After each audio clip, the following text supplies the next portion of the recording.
Bonjour, c'est Ursule encore. On est le 28 mars 2019. Alors je viens sonner la trompette ce matin encore et je viens nous encourager à marcher dans la lumière de Jésus-Christ.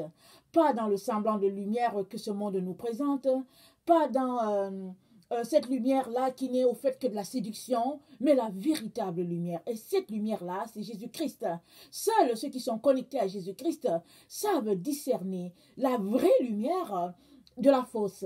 Alors je viens vraiment nous encourager à tout faire pour rester connectés à la véritable lumière. Pas la séduction, la véritable lumière. Amen. Alors aujourd'hui je viens continuer sur le même thème qu'hier, comment faire quand la voix de Dieu se fait rare. Alors hier on a parlé au fait de Samuel qui a commencé à entendre la voix de Dieu assez jeune et on a pris l'exemple de Isaac, Rebecca, Ésaü et puis Jacob. Comment est-ce que Jacob a supplanté Ésaü, son grand frère, et tout ce qui a été dit de ce que Jacob a fait. Mais en réalité, ce n'était pas Jacob qui avait vraiment qui avait un problème, mais c'était que Isaac, qui était le père, qui avait reçu toute l'information de son père Abraham sur ce que Dieu était sur le point de faire, sur ce que Dieu a dit qu'il ferait de ses deux enfants, c'est-à-dire que le plus vieux serait sous la domination de son grand frère. Ce que Dieu a dit qu'il allait faire avec ses deux enfants, Isaac le savait, mais malgré cela, Isaac voulait quand même prendre la bénédiction et puis la donner à Ésaü qui ne marchait pas sur les voies de Dieu. Alors, Rebecca, qui entendait l'Éternel, est venue s'insurger entre vraiment le plan de son mari afin que le plan de Dieu puisse dominer. Pourquoi? Parce que Isaac avait arrêté d'entendre Dieu. Et qu'est-ce qui se passait avec Isaac? C'est que le Seigneur m'avait donné de voir, c'est que Isaac aimait bien manger. Il a dit à Ésaü, alors viens, et puis va tuer ceci, cela, et puis je vais te bénir le bon gibier et tout. Bon, on voit aussi qu'il aimait aussi boire du vin, il aimait la belle vie. C'est-à-dire, écoutez, manger, c'est ça. Mais qu'est-ce que nous dit Luc 21? C'est important qu'on lise ça parce que cette leçon, elle est aussi importante pour toi que pour moi, que pour quiconque. Parce que même si ça s'est passé au temps des patriarches, c'est-à-dire au temps de Isaac, Dieu ne cesse de nous rappeler cette leçon-là à tout moment parce que les excès de manger et de boire peuvent faire que finalement on n'entend plus Dieu. On est tellement assoupi, on est endormi parce qu'on passe son temps à manger. On est dans la lourdeur, on est dans la somnolence spirituelle. Alors, dans Luc 21, le verset 34, il est dit « Prenez garde à vous-même, de crainte que vos cœurs ne s'apesantissent par les excès de manger et de boire et par les soucis de la vie, et que ce jour ne vienne sur vous à l'improviste. Car il viendra comme un filet sur tout ce qui habite sur la face de toute la terre. » Alors, quand on retourne à la vidéo d'hier, on se rendra compte que Isaac, au fait, il n'était pas sur le point de mourir. Mais il a dit à Ésaü, ok, va me tuer quelque chose là, fais-moi un bon plat comme j'aime là, et puis je vais te bénir avant de mourir. Parce qu'on a pu voir que quand il a prononcé cette parole, ça a au moins duré 15 ans avant que Isaac meure. Parce que Jacob a dû fuir, il allait faire 14 ans au moins chez son oncle Laban, avant de prendre toutes ses affaires et puis de revenir retrouver son père qui était là. Et Isaac, Jacob a dû fuir pour aller chez son oncle Laban. Je vais parler de Jacob, excusez-moi les mots. Et il a fait 14 ans au moins, sinon 15 ans, chez son oncle Laban. Il est sorti de là avec ses richesses. Il est revenu dans le pays là où il y avait son père et sa mère, Rebecca et Isaac. Et là, Jacob et puis Ésaü ont enterré son père Isaac. Alors, quelqu'un qui avait dit qu'il était sur le point de mourir et qui voulait bénir l'autre, comment se peut-il qu'il a au moins duré 15 ans avant de mourir? Est-ce que Dieu a prolongé ses jours? La Bible nous aurait dit ça. La Bible aurait relaté que Isaac était gravement malade et puis Dieu a prolongé ses jours. Mais ce n'était pas le cas. Parce que l'ennemi voulait continuer avec le plan qu'il y avait dans la tête de Isaac, parce que dans cette culture-là, alors l'aîné, c'est lui qui prend la bénédiction pour tout le monde. Mais Rebecca a vu que si elle laissait la bénédiction à son fils aîné, toutes les promesses de Dieu tomberaient à l'eau. Parce que Dieu a parlé à Abraham et Dieu a dit que de Abraham, il ferait une génération comme les grains de sable, comme les étoiles du ciel. Et Rebecca, qui est entrée dans cette famille-là, en tant que bru, a entendu tout ce que son mari Isaac lui a enseigné, ce que son beau-père Abraham lui a enseigné. Alors comment se peut-il qu'à ce moment critique de leur vie, Isaac était sur le point de remettre vraiment cette bénédiction-là entre les mains d'un Ésaü insoucieux? Alors Dieu a intervenu par Rebecca. Parce que Rebecca était encore connectée à l'Éternel. Elle entendait très bien. Elle n'a pas oublié ce que Dieu a dit. Mais Isaac, en tout cas par son comportement, il nous montre très bien qu'il aimait bien le gibier. Il aimait bien boire le vin. Parce que quand on lit l'histoire, on voit bien ça. Alors ces choses-là, c'est des choses qui font que finalement on devient lourd. On s'apesantit. Et puis c'est dit, il ne faut pas aussi que vos cœurs s'apesantissent par les soucis de la vie. Peut-être que Isaac était là, il était en train de s'imaginer à tout moment comment il allait faire pour que finalement Ésaü, la bénédiction revienne à Ésaü, parce qu'il aimait bien Ésaü. Ésaü lui faisait les choses qu'il aimait. Ésaü était bon cuisinier, il était bon chasseur. Mais Ésaü déplaisait à l'Éternel. Parce qu'il n'avait pas révérence, il ne révérait pas l'Éternel. Il n'écoutait pas les conseils de sa mère. Il n'écoutait pas ce qu'on lui avait dit de ces habitants-là qui ne craignaient pas l'Éternel. Et au lieu de reconnaître son tort et de s'humilier devant le Très-Haut, il a continué à dire que oh, mais c'est parce que vous l'avez appelé Jacob qu'il m'a supplanté. Il a accusé ses parents. Après, il dit que oui, il m'a supplanté 2 fois, il a pris mon droit d'aînesse, et là, il a pris ma bénédiction.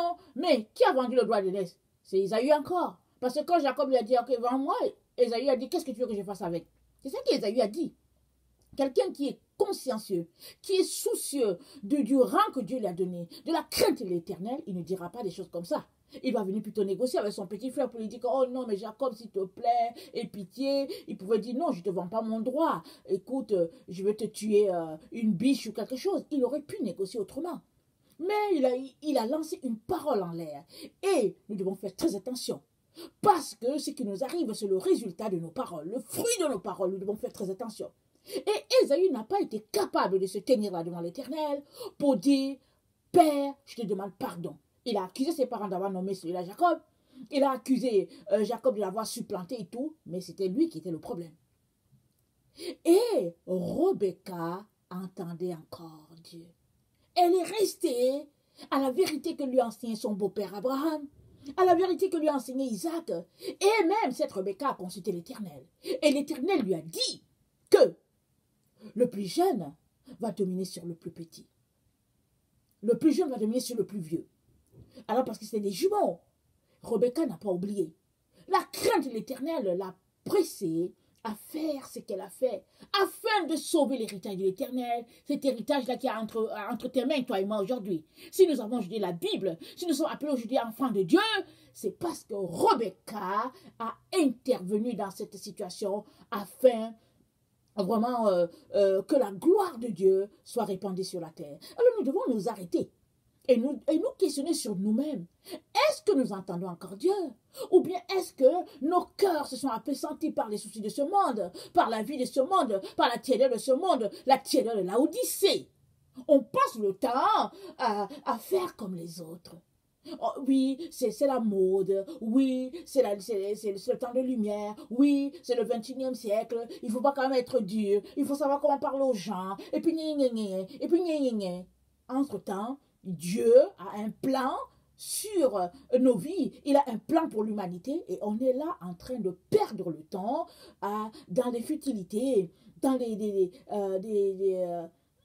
effets secondaires, alors que le point essentiel n'est pas touché. Ça, c'est très, très important. Craignons l'Éternel et faisons attention. Alors, est-ce qu'on entend encore sa voix? Alors, les soucis de ce monde, l'excès de manger, la boisson, et vous savez quoi? Plusieurs personnes se détournent de l'Éternel juste par la nourriture. Satan sait très bien cela. Les gens qui n'ont pas le Seigneur le savent aussi. Ceux qui sont dans le mysticisme le savent très bien. La Bible nous dit quoi? Les gens mangeaient et buvaient, se mariaient et mariaient leurs enfants quand Noé est entré dans l'arche. C'est ça qui est dit. Il dit, il en sera comme du temps de Noé. Les gens mangeaient, buvaient, mariaient leurs enfants, se mariaient, mariaient leurs enfants quand Noé est entré dans l'arche. On est dans ce temps-là.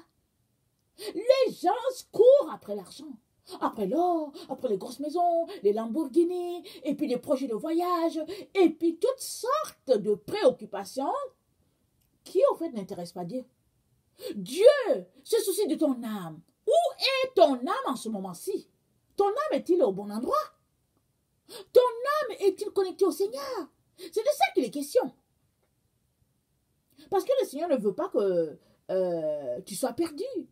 Dieu n'a pas changé sa parole. C'est pas parce que c'est toi, parce que tu vas à l'église, parce que tu donnes ta dîme que quand son jugement va s'exercer, il va dire après tout, c'est Noélie, et puis bon, vu que c'est Noélie et qu'elle venait à l'église les dimanches, et puis bon, faisons ceci. Non! La justice de Dieu, elle va s'appliquer à toute la terre. C'est pourquoi il nous dit d'être prêt.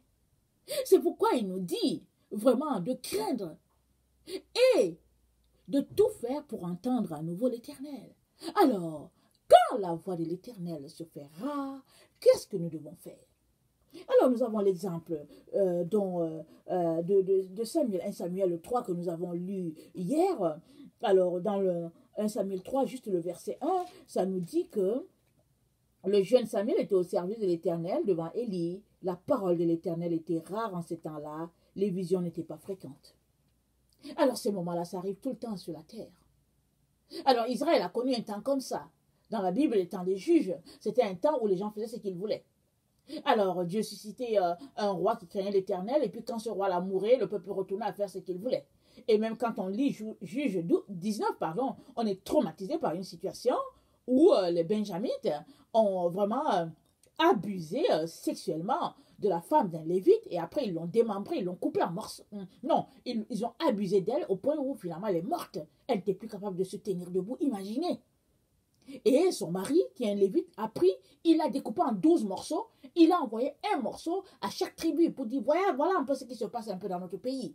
Alors quand on regarde ça, on se dit, mais quelle horreur.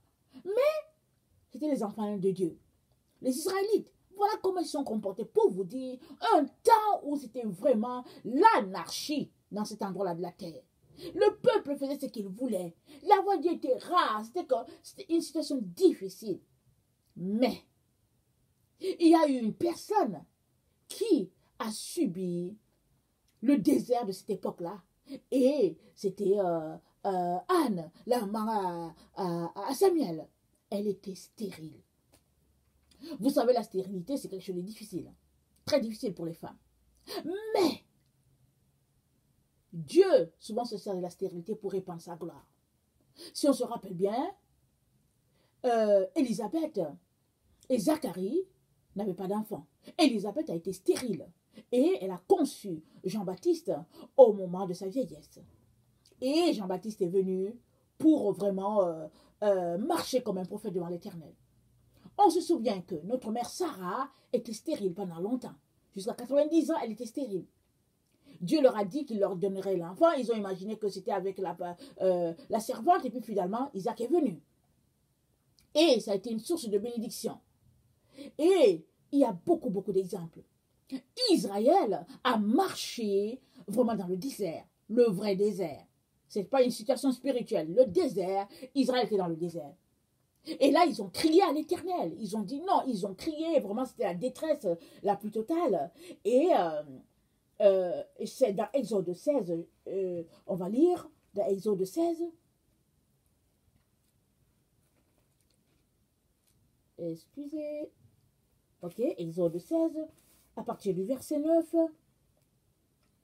Moïse dit à Aaron, dit à toute l'assemblée des enfants d'Israël, approchez-vous devant l'Éternel, car il a entendu vos murmures. Et tandis qu'Aaron parlait à toute l'assemblée des enfants d'Israël, ils se tournèrent du côté du désert, et voici la gloire de l'Éternel parut dans la nuit. L'Éternel s'adressa à Moïse, dit, j'ai entendu les murmures des enfants d'Israël, dis-leur, entre les deux soirs, vous mangerez de la viande, et au matin, vous vous rassasierez du pain, et vous saurez que je suis l'Éternel votre Dieu. Le soir, il survint des cailles qui couvrirent le camp, et au matin, il y eut une couche de rosée autour du camp.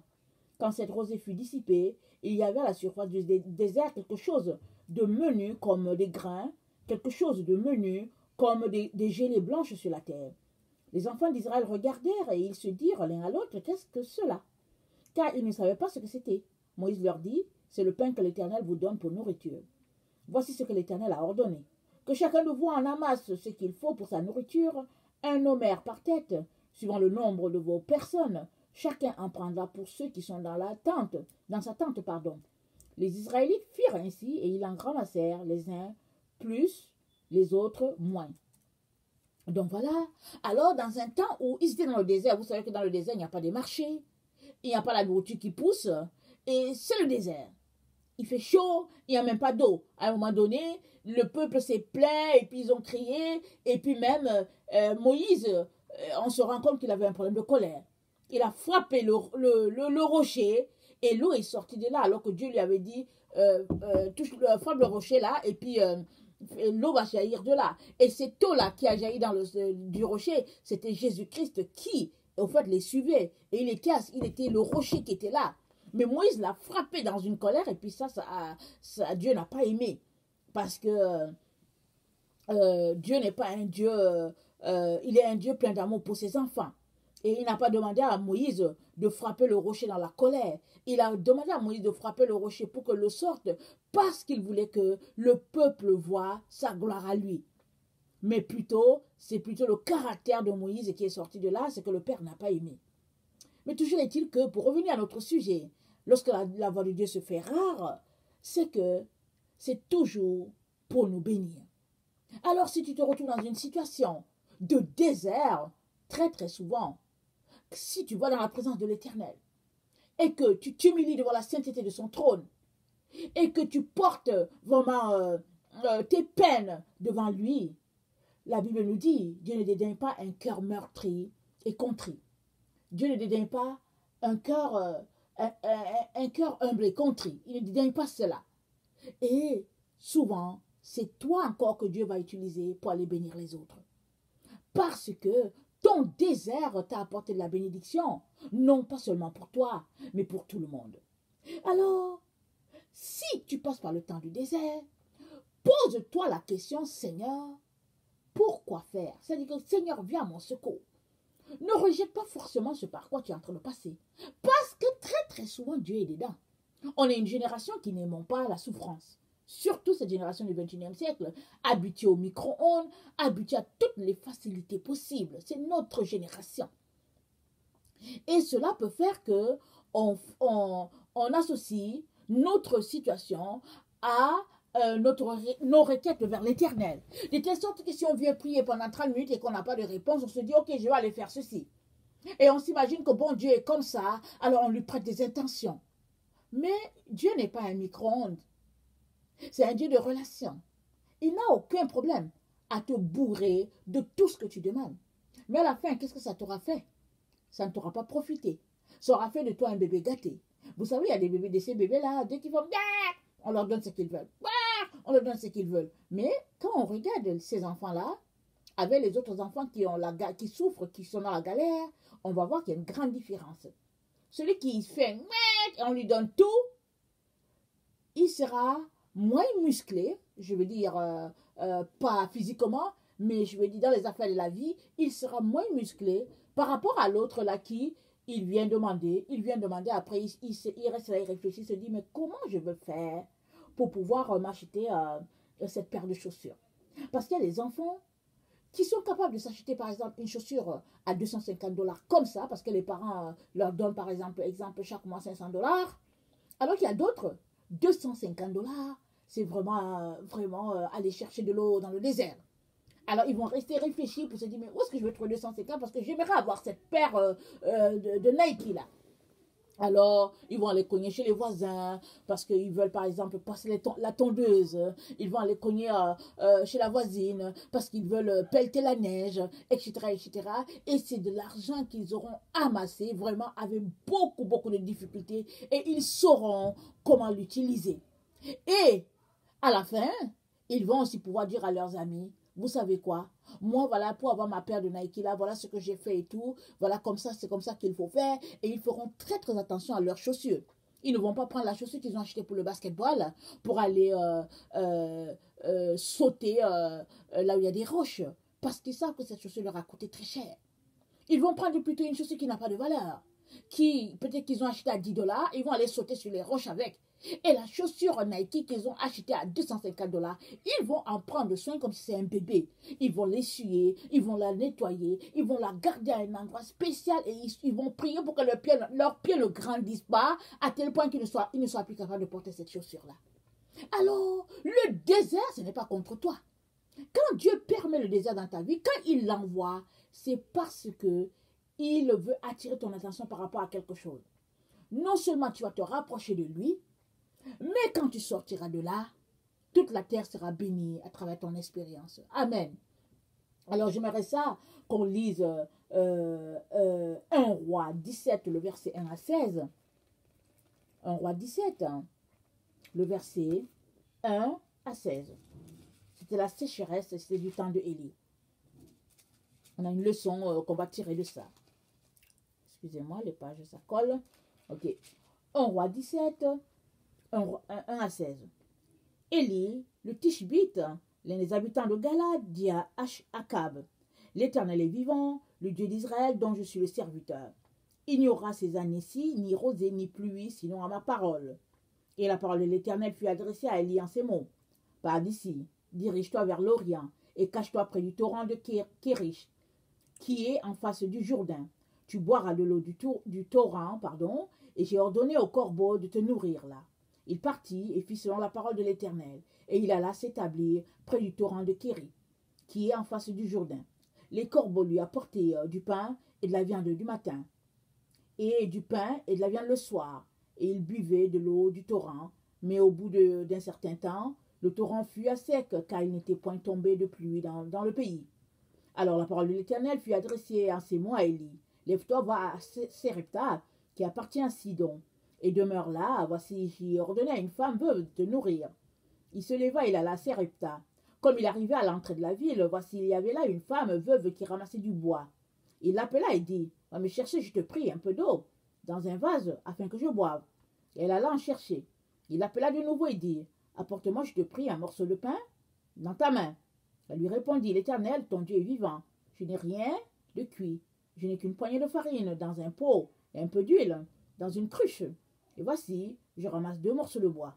Puis je rentrerai et je préparerai cela pour moi et pour mon fils. Nous mangerons, après quoi nous mourrons. Élie lui dit, ne crains point, rentre, fais comme tu as dit. Seulement, prépare-moi d'abord avec cela un petit gâteau et tu me l'apporteras. Tu en feras ensuite pour toi et pour ton fils, car ainsi parle l'Éternel, le Dieu d'Israël. La farine qui est dans le pot ne manquera point, et l'huile qui est dans la cruche ne diminuera point, jusqu'au jour où l'Éternel fera tomber de la pluie sur la face du sol.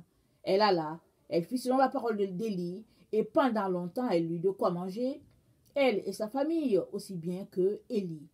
La farine qui était dans le pot ne manqua point, et l'huile qui était dans la cruche ne diminua point, sur la parole que l'Éternel avait prononcée par Élie.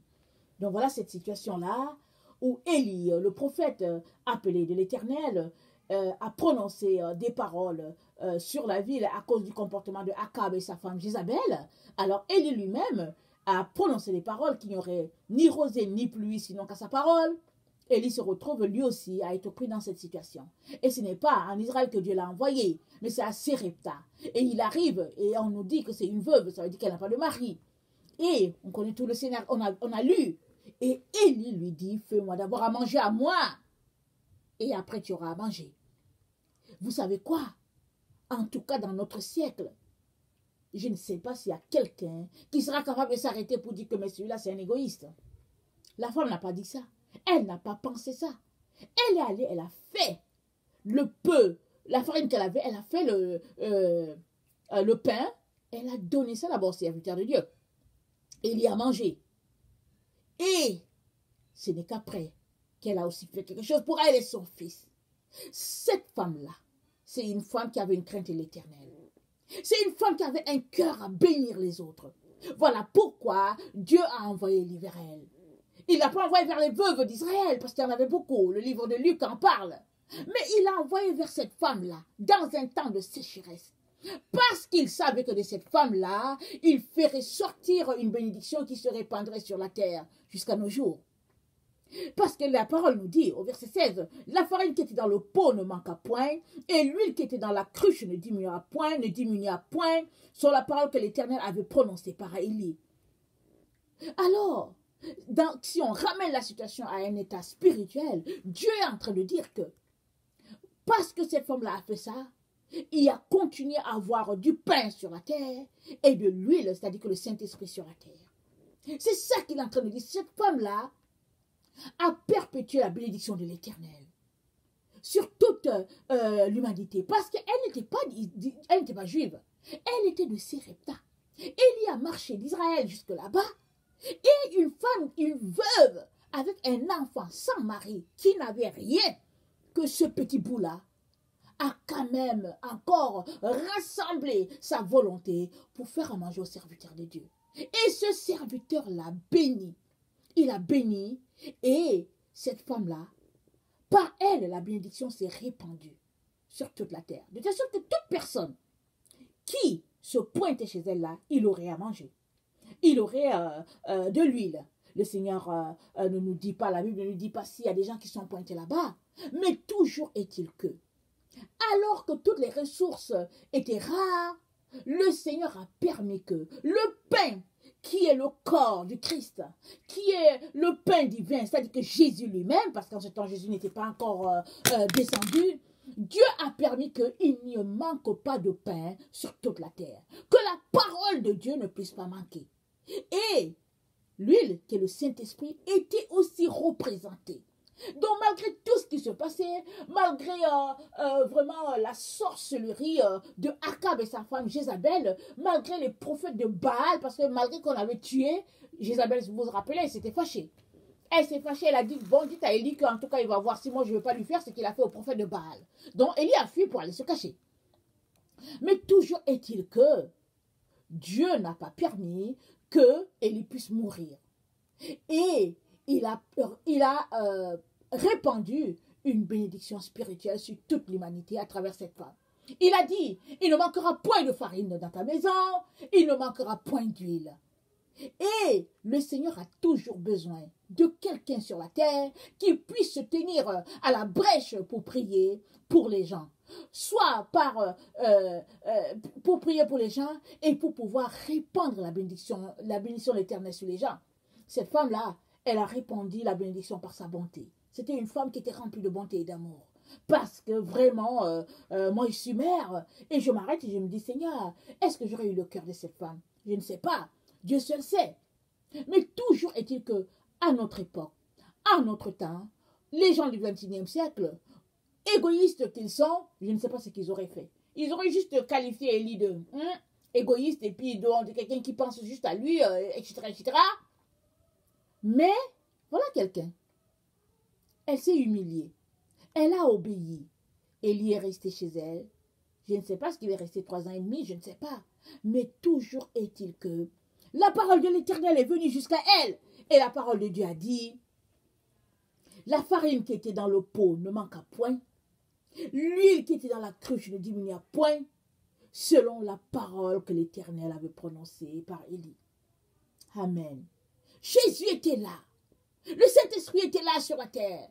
Malgré tout ce que Akab faisait avec sa femme, l'Esprit de Dieu était là. Parce qu'il y a une personne qui a payé le prix pour que le pain soit disponible encore sur la terre, l'huile soit encore disponible sur la terre. Es-tu prêt à payer le prix? Si nous sommes dans un temps de désert, si nous n'entendons plus Dieu et que c'est compliqué, es-tu prêt à payer le prix, toi? Ou bien veux-tu faire comme les autres qui disent que, ok, comme on n'entend pas Dieu, bon, on va conclure que, bon, voilà, l'autre fait ceci, on dit, ok, il va aussi faire. L'autre fait cela, on dit, je vais faire comme l'autre. Mais est-ce que tu crains l'Éternel? Dieu est là, il nous observe tous.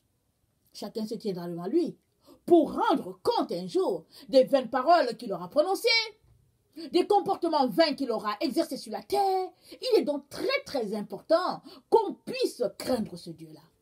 qu'on puisse s'humilier devant la sainteté du Très-Haut, s'arrêter quand ça ne va pas, quand c'est le désert, quand on ne comprend pas, il faut s'arrêter et demander à Dieu, Seigneur, qu'est-ce que tu veux me dire?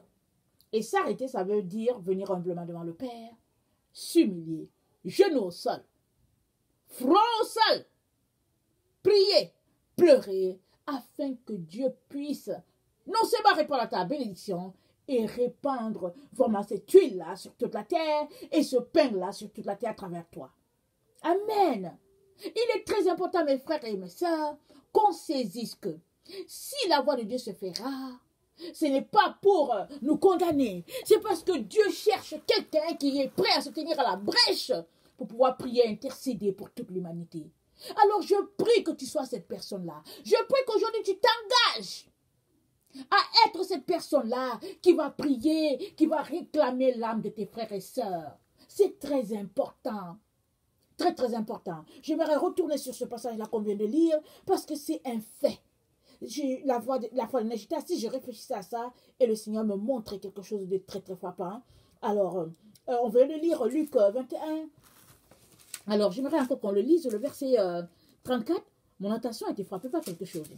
Alors, il dit, prenez garde à vous-même, de crainte que vos cœurs ne s'apesantissent par les excès du manger et du boire, par les soucis de la vie, et que ce jour ne vienne sur vous à l'improviste, car il viendra comme un filet sur tout ce qui habite sur la face de la terre, de toute la terre. On dit que ce jour-là, il viendra comme un filet. Mais est-ce que tu sais si tu es déjà pris dans le filet?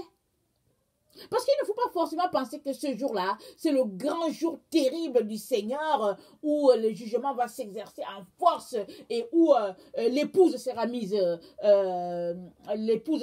en sécurité. Ne pense pas forcément que ce jour-là, c'est ça. Parce que c'est dit, ce jour-là, car il viendra comme un filet sur tout ce qui habite sur la surface de la terre. Vous savez, le filet, quand on lance le filet, il ne se lance pas one shot.